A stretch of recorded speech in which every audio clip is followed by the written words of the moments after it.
professor of chemistry at Macomb Community College. Teach general chemistry, intro to chemistry. Also teach physical chemistry, which is the physics of chemistry, and that's what we're going to talk about today as far as this stuff, this STF. Anyone know what that stands for? Shear thickening fluid. What's that? Shear thickening fluid. Yeah. Yeah, so of course we have to start with Bigfoot. This is the North American Sasquatch. He is 8 feet tall. He weighs 600 pounds. He is a man-eater. And he dwells in the deepest forest in the Northwest. But we'll forget about him for a second. We'll go back to STF. It's the shear thickening fluid. What's a fluid? Anyone? Some sort of liquid that Yeah, anything that floats is a fluid. Usually we think of it as liquid. This is a fluid. So that's fluid. But gases are fluid. As you breathe in, you're breathing in a fluid. You don't usually think of it, but something that can flow in and flow back out is a fluid. But we'll stick with this idea of a liquid. And what does thickening mean? What's that? Thinning. Okay. It can be, but in this case what they mean is that it goes from a liquid to something that's solid or something that's goopy. So you have something that you can stick your hand in at one time, then you stick it in again, and it becomes a solid or a gel, something that will resist you putting your hand in it. So this turns from a liquid to a solid. All right. And this desk, that's a solid. Well, anything that resists you being able to put your hand through. Water, if this was filled with water, you just plunge that in there.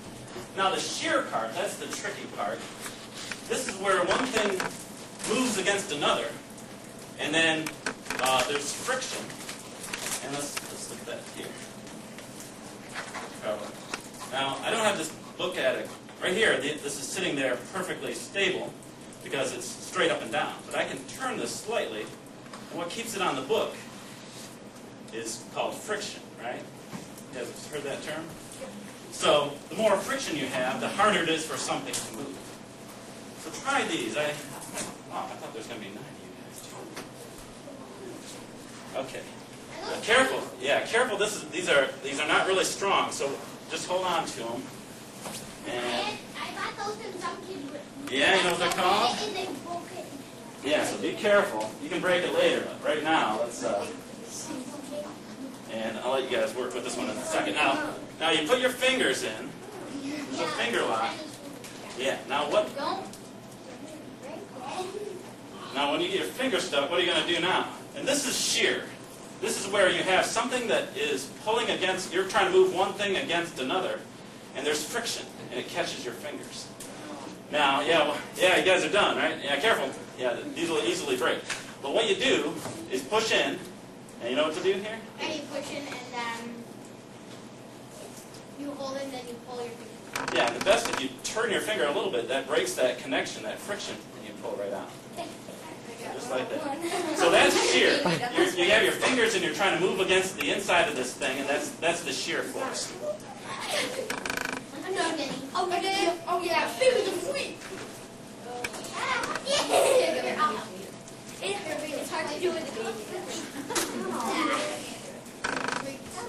Oh my gosh. See how it is you do? Yeah, that way. Okay. I've completely lost you now. Okay, so we have this shear is one thing moving against another.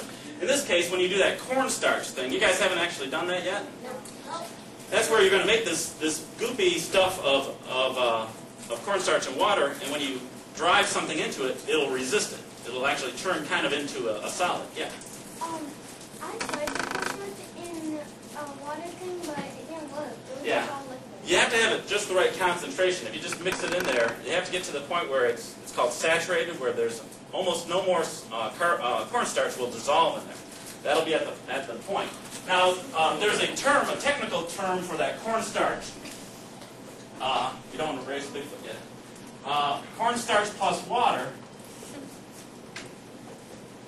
That mixture is called, anybody? Yeah, straight true. Nope, that's not it. Oobleck. It's called oobleck. And the reason it's called that is due to this book by Dr. Seuss, Bartholomew and the Oobleck, which is this goop that this king, he decided he didn't like it to rain anymore, he wanted something else. So it started raining this goop, because his magician said, let's do that. So that's where they got the term. It's not a scientific term, it just comes out of this book. It took me a while to find this thing, but I remember reading it some time ago. Okay, Dr. Seuss. All right, so, but your cornstarch water stuff, that's what it's called, and they also have something called blurch, which is cornstarch, water, and Elmer's glue. But it has different properties than what we're looking at. Cornstarch is the STF, it's the shear thickening fluid. We have a bucket of this stuff, and we try to drive something into it, and instead of being able to go right in, it will stop, and it'll force back whatever you're putting in there. So for a second, it seems like it turns into a solid, and it actually does.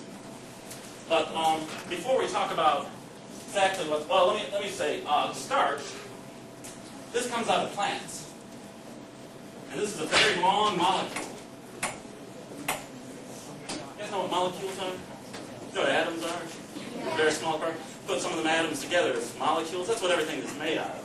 Well, some molecules they're all very small, but these ones are long molecules. And if you were able to see them under a microscope, they look like strings. Just like this. So if you took that starch water stuff and you were to put your finger in it, it'd go right in. But if you jammed your finger in there, it would stop it. And what's happening, or if we were to take the starch, put your finger in it, and just drag it out, no problem. You try to yank it out, and you're going to bring all of the stuff with you. Picture these guys here, all these different things are the starch molecules, very long. And they're all wrapped up together in the solution. If you just pull out slowly, no problem. You can yank that out as far as you want. But if you try to take your finger out really fast, it locks it up. It's because what you're doing here is you're allowing the friction, you're pulling past that friction slowly, letting it happen. Here you're trying to do it all at once, and you get locked up. Now, an example of a STF, a shear thickening fluid, is silly putty. Pass these around. Yeah, but I get one. They got the color that they want. Got one here. I got a bunch of them.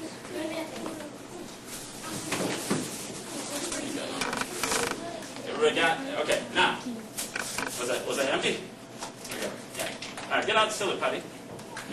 Let's do a demonstration here. All right, that's one of them. Okay, now put it back into a ball, get it nice and crushed up. Now kind of pull it out about this far, and then very slowly. There's really long molecules, and you're trying to work them all apart, just like that. And it acts like a liquid almost. It's flowing.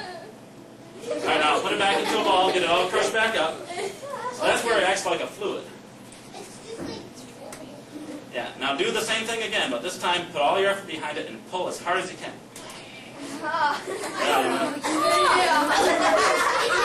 See, a sharp edge.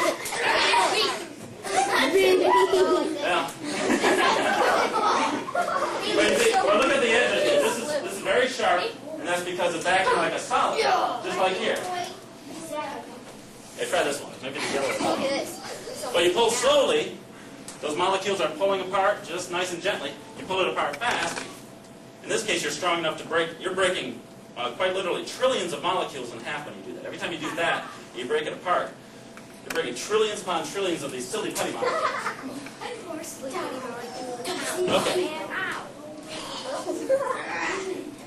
So is that making sense why, if you go slow into a solution, it acts like a liquid? If you go fast, you pull in or push in or pull out, it's a solid. That seem like? Now the thing is, anything can be a shear thickening fluid. Anything can act like a solid under enough force. Anyone dive into a swimming pool before? What's the highest you ever dove from? 1,000 feet? 100? Yeah. No. Yeah. Now picture you're on the edge of the swimming pool, right?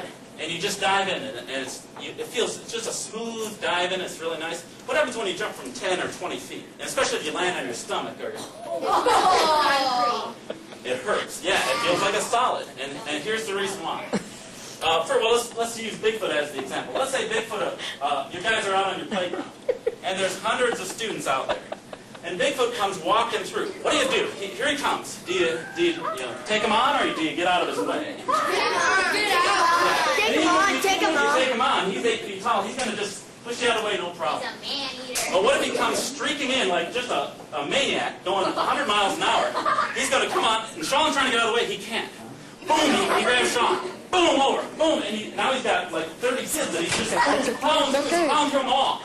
And pretty soon he has to come to a stop because the kids couldn't get out of his way. If he had gone slowly, he could have gone through as many kids as he wanted. This is what happens when you dive into a swimming pool. You have these water molecules. What's the formula for water? What do we got? 2 hydrogen, 1 water. Yeah, okay, so, that's right. I think, yeah, that's right. Okay, so at the surface of the water, you have all these water molecules. And this is your swimming pool. And there's water molecules down here. They extend all the way down to the bottom, of course. But if you dive in, you hit the water, and they'll be pushed out of the way. If you just go in nice, right off the edge, nice, no problem. A little bit of splash. You come in from 100 feet up and do a belly flop, you're going to land. Here's your, this will be you, let's say. And you're screaming because that hurt. These water molecules now don't have time to get out of the way. You hit them. They say, man, I got to get out of the way. Not enough time. They get plowed into, they get pushed down into the next layer. And these water molecules get pushed down. Eventually, there's so many water molecules pushing back up, you come to a stop. Well, that happens in a split second. So you dive in, you belly flop from off a 10-story building, you think you're going to hit this nice, soft water, bam, concrete, just like you said, it's like a solid. Then after that happens, there's a splash, and you fall to the bottom, moaning and groaning. But for a second, it was a solid. That's what a shear thickening fluid is. Sometimes it's harder to do. There's people let me give you a picture here.